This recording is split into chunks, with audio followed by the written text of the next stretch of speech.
Fashion is a wheel that is constantly turning. As new trends are in, old ones are out. But the role of fashion in our society is unchanging.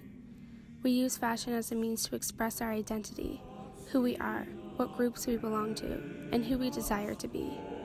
It's not hard to see fashion at work in our secular society. But what about within the walls of the church? Is fashion related to religion? So I think that there definitely is a relationship between the Catholic Church and fashion, but I don't see like that many direct linkages between the Catholic Church and what we would think of as like the fashion industry or fashion shows or whatever. It's part of the Catholic Church's tradition in general to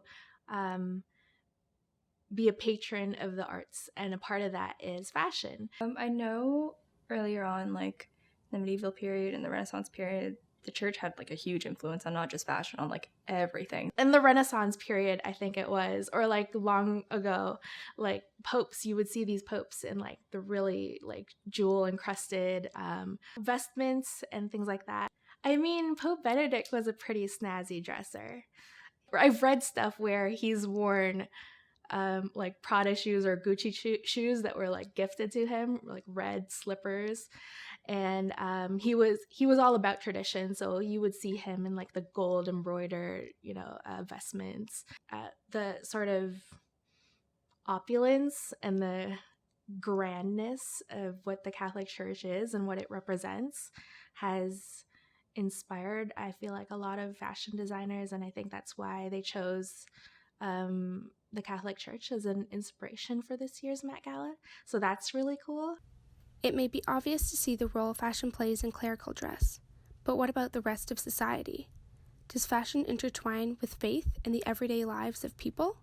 There might have historically been more of a link. The church did used to play, I think, a much greater role in the lives of more people, and I think it's likely that in the past, sort of like religious ideas about what is acceptable for dress and what isn't acceptable probably would have been, I guess, more highly regarded or more thoroughly considered by more people. Historically, the link between outward appearance and the state of the soul was stressed in Christian teaching. Do I think there's a link between dress and morality? Many people would say that there shouldn't be, because morality seems to be about who I am on the inside, and dress is just my external expression of who I am. But of course, there is a connection between the two. Who I am on the inside is represented very well by how I dress, by what I do, my actions. And that cannot be denied. That connection between the internal and the external cannot be denied. I feel like it's very dependent on the person and what they feel comfortable wearing, what they think is right or wrong. It's not necessarily like what another person thinks is right or wrong.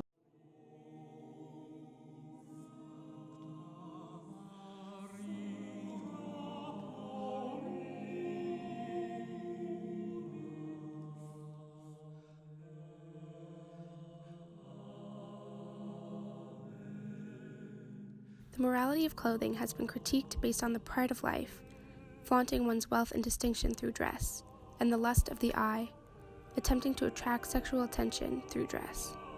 Each were in their own right condemned. However, it's the latter that modern society seems to be most concerned with. I think that there is a link that exists kind of in the common imagination that oftentimes like women who dress in a way that's more provocative or like slutty are seen as being immoral, regardless of whether or not they actually do acts that are considered immoral. I don't personally think that there's any correlation, but I think that there is a prevailing norm that like if you dress provocatively, you probably also engage in so-called immoral behaviors. Maybe we want to talk about sexual morality, for instance. That might be more what people think of when they think about dress, I think the connection is this, that when I dress a certain way, it allows me to express the respect that I have for my own body. It allows me to express the love that I have for myself. If I respect the secrecy, the intimacy of my own body, then I have a greater deal of respect for others' secrecy, their privacy. The church longs for us to adorn ourselves, to dress ourselves, to clothe us worthy of our dignity. And she asks the church that, our beauty is reverenced and upheld in what we are wearing. And so whatever clothing or dress we wear, it is to present ourselves to the world in our goodness, in our beauty, in the truth of who we are, in the dignity with which we are made. So I know that modesty is probably like the one thing that I would associate with the Catholic Church, but again, like I don't know the letter of the law exactly or how formalized those rules are. I feel like they're unspoken ones. Like I feel like they're just the ones I grew up with, which is like, like look nice, wear a dress, be modest. But I don't know of any like formal dress rules. As far as I know, there's no official teaching on what the church thinks women should be wearing or should not be wearing. The guide, generally speaking, is for modesty, and modesty is considered to be a virtue. Some churches, around the world may have more particular guidelines. I know in some cities they have these images outside the church where they outline exactly, how long your clothing should be, how long your pants should be, things like that. But those are not hard and fast rules that are given down from the popes and the cardinals and the bishops. If I go to Sunday Mass, there's still that tradition of putting on your Sunday best.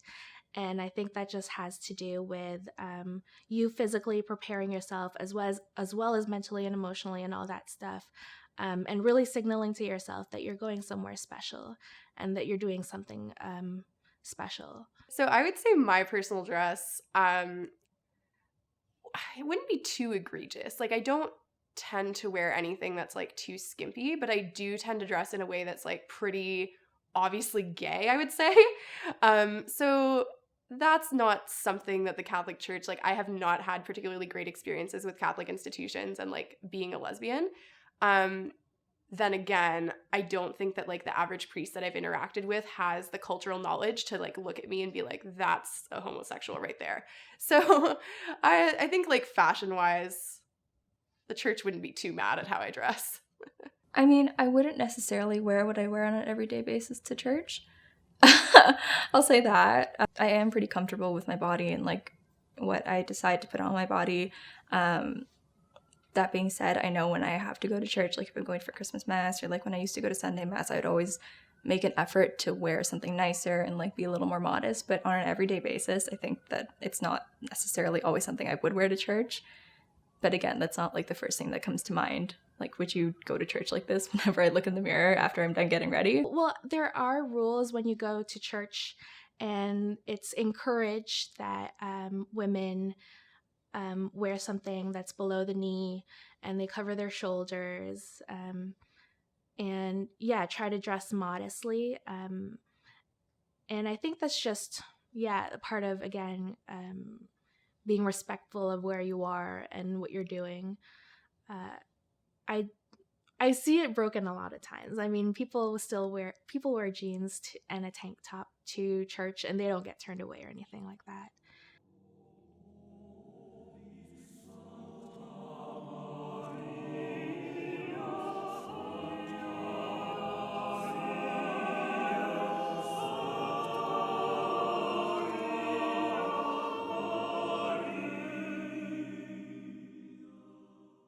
The church has I think, a very beautiful view of what it means to be modest. And one of the best explanations I've heard is from Alice von Hildebrand.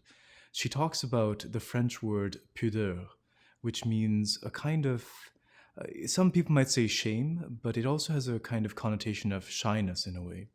And this word doesn't mean a bad sense of shame, that I'm ashamed of something, so I hide myself.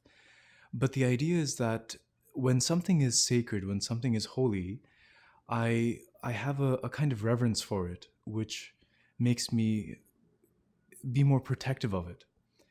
Our body is so holy, it's so beautifully created by God. It is the place in which we interact with God. And so we do not just expose it to anyone and everyone. We only reveal it to those who are close to us, to those to whom we have some intimate connection, some intimate bond, right? And this is, I think, the heart of what the church means when it talks about modesty, when it talks about, modest dress. It's not about, covering yourself up because, you're being a disgrace or something like that. But it's more a matter of keeping secret the beautiful intimacy of your body and revealing it only to those with whom you have that deep spiritual and intimate connection. Modesty is a virtue that all people can practice. So why is it that women are scrutinized so closely? The morality and inherent goodness of women has been disputed since the beginning of time, with arguments on both sides often originating from the Bible. Eve gave Adam forbidden fruit from the tree of knowledge of good and evil in the Garden of Eden. They ate it, their eyes were opened, and they saw that they were naked and became ashamed. Their disobedience to God resulted in their expulsion from paradise.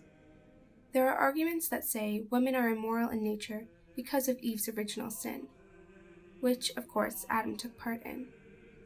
Yet some even go as far as to cite the birth of Eve in their scrutiny of women.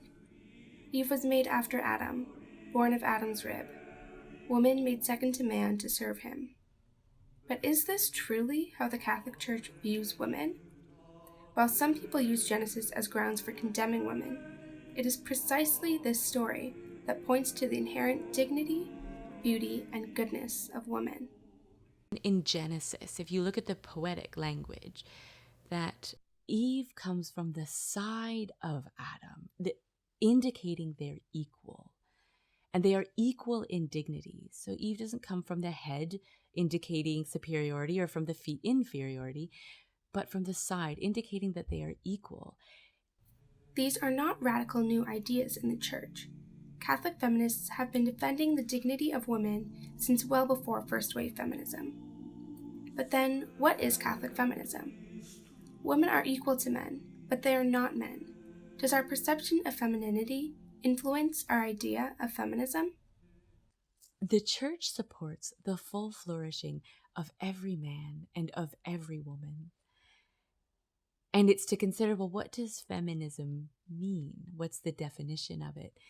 If it means sameness with men, then there is a negation, a loss of the uniqueness of femininity, of masculinity.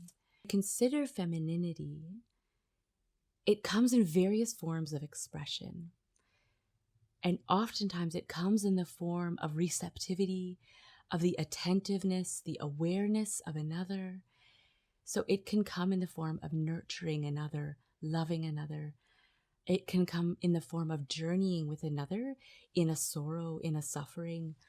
It can come in the form of welcoming another, of putting another at ease.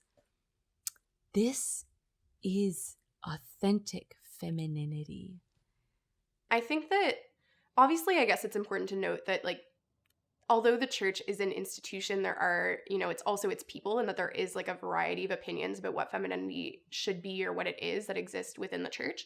But I would say, like, from an institutional standpoint and from the standpoint of people who might be more traditional and who are very involved in the church, I think that there tends to be a pretty strict binary between like the masculine and the feminine, with the feminine being maybe more traditionally submissive, maybe gentler, and then, there being certain associations with dress that go along with that.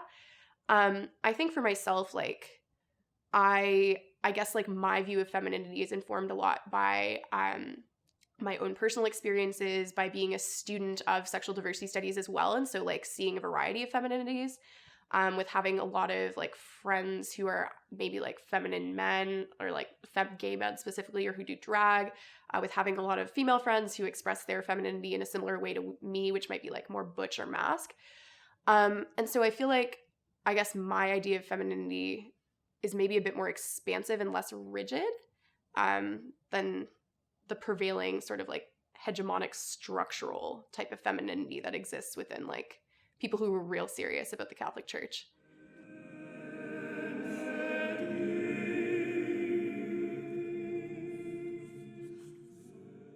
I think we just see it in a different light than maybe the rest of society does. I think that the church teaches femininity as a balance to masculinity. It's always the masculinity and femininity always sort of inform each other.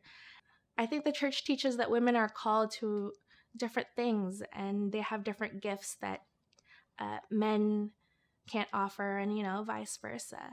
And it's about embracing what God has planned for you and what God calls for you to do. I think the church has more of a passive view on women. Like, I feel like there are some people that would say that the church still has strong views of women, and in certain senses, like in being like that motherly figure, but I feel like that's not necessarily what modern society thinks when they first think of the woman. I like to think of women as really strong people who don't really need anyone else but themselves, but I feel like the church kind of has this idea that men and women have to be not necessarily equal, but they still have to be together. They're still very codependent on each other. But I feel like, especially with our generation, we're all very independent people. So I think that's where the difference is. And this might be controversial in our society, but one of the keys to that is motherhood. You know, the understanding that Mary, being the mother in a sense of all of creation in a certain aspect, all of redeemed creation, she has a certain role. And her role as mother is not it's not something insignificant. It's very important. And that, I think, is the heart of femininity in a way. Now, that said, not everyone is called to physical motherhood. There are, in a sense, those who are called to be spiritual mothers, those who, in a way, have this care, this love for the people around them. And through that love, they, in a sense, give birth to new life. And they give birth to these spiritual children of their own. There's another kind of spiritual motherhood, too, which takes place in a different form of creativity, you know? And this is in sometimes the arts, or in terms of, the sciences, or in terms of, a particular profession, There are people who dedicate their entire lives to some act of creation, which is to bear fruit in the world in some way, using their talents, using their skills, In this way, each one of us, and especially the mother, the woman, is able to fulfill that first commandment that God gives to humanity, to be fruitful and multiply. And each woman is called to that creativity through the exercise of motherhood, whether it be spiritual, whether it be physical, whether it be biological, whatever it is. But motherhood seems to be the key then, to the church's understanding of femininity. That there absolutely are like some priests on a local level who are feminists and who would support like what I consider to be feminism. But I think that the church, doesn't really support like what my personal conception of feminism is. There's definitely aspects of like supporting feminism that exist within positions that are supported by the church, but not in whole.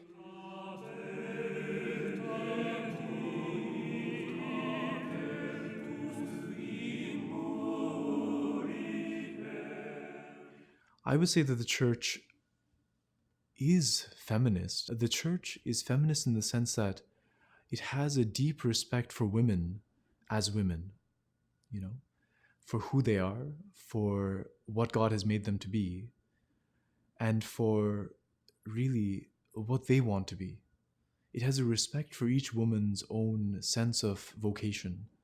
Women are invited into life in the church just as much as men. But what does this life look like? What is women's role within the modern Catholic Church?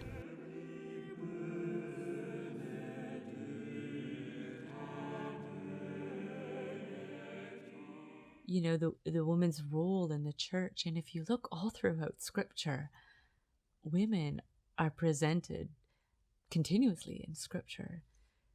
And they didn't abandon them. They're there at the foot of the cross. They are there as he carries his cross, as they encounter him.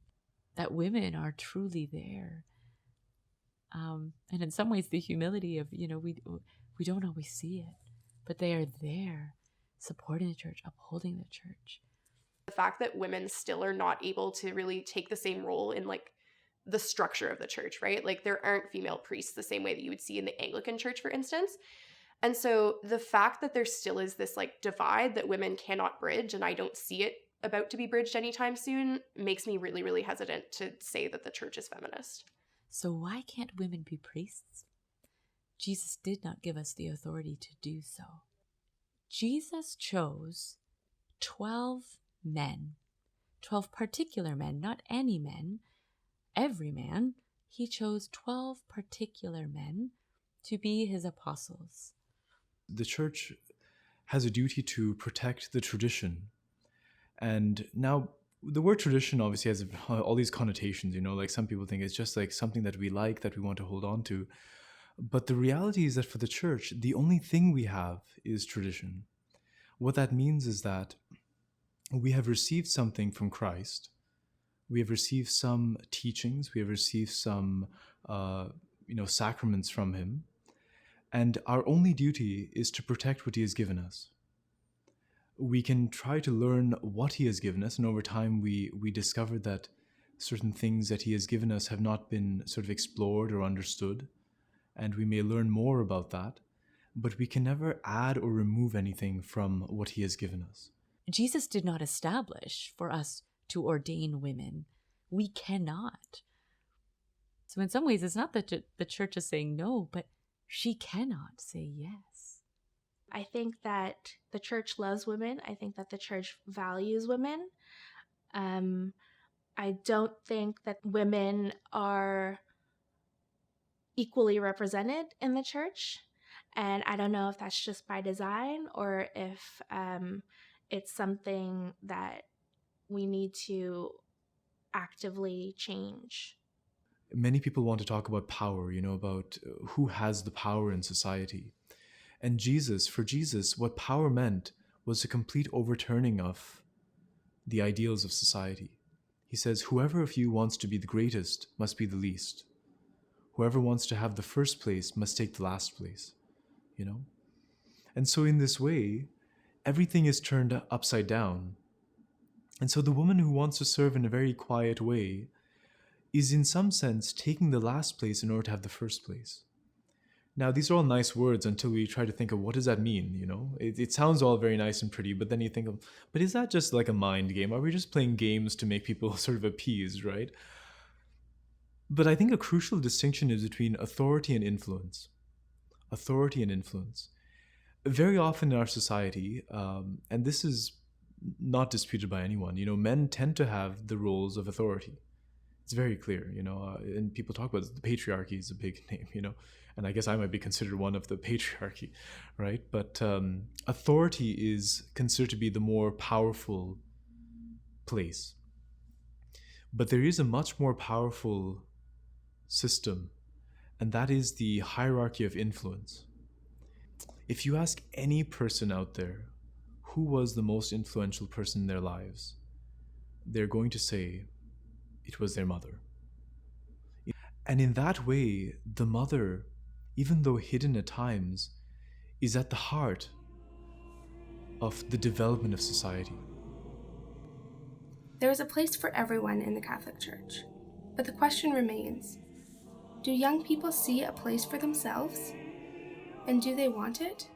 There's not as much youth engagement as I feel like there used to be.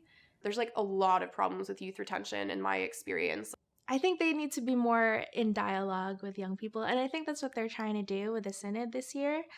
But I think that needs to happen not just on, the Vatican level, but in churches themselves, and really listen to the needs of us as young people, because we're really trying to navigate how the church relates to us in our daily life. And if they can't answer our questions, or if there's no one that's available to answer our questions, then we're going to look for these answers somewhere else.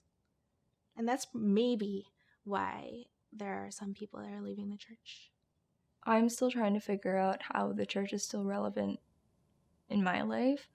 Because growing up, church was always something that was like inexcusable. You have to go every Sunday, and I was fine with it then. But now that I feel like my personal values don't necessarily line up with what my parents have taught me in the church, it's just hard for me to like figure out my place in the church and figure out if I still have a place in the church. I think the church is having a very difficult time in many cases adapting to like the pace with which society is evolving, adapting to sort of like the prevailing political views of youth. The Catholic Church, I guess, is slow to change.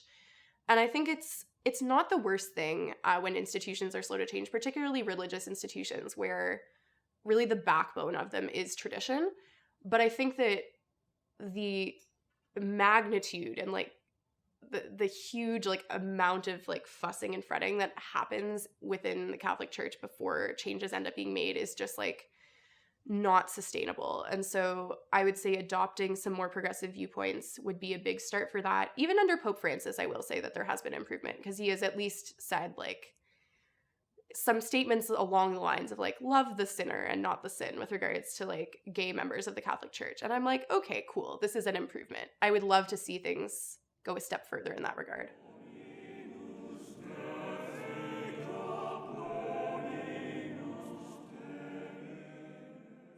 I think the church is having a hard time being relevant today.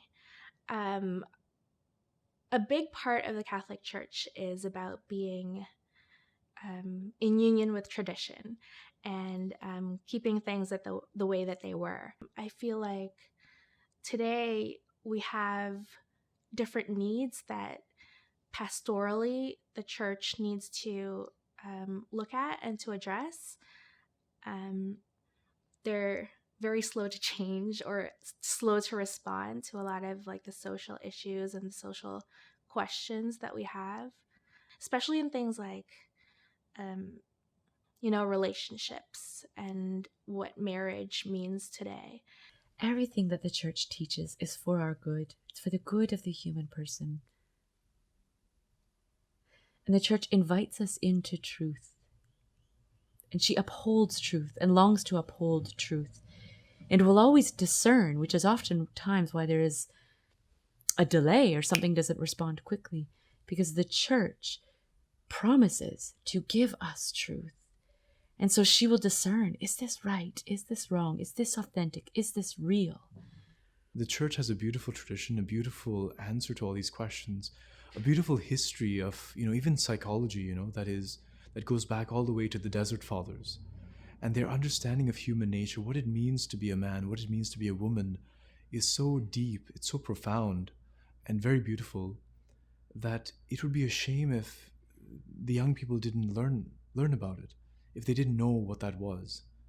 And so part of what my goal is as a priest, my purpose is to sort of introduce young people to the tradition, to bring them together, and at the same time to learn how God is working in their lives, I guess I'm like fairly lefty and I don't have any realistic expectation that the church will change in such a way in my lifetime that I will ever like feel super comfortable being involved with the Catholic Church in the capacity that I was when I was younger.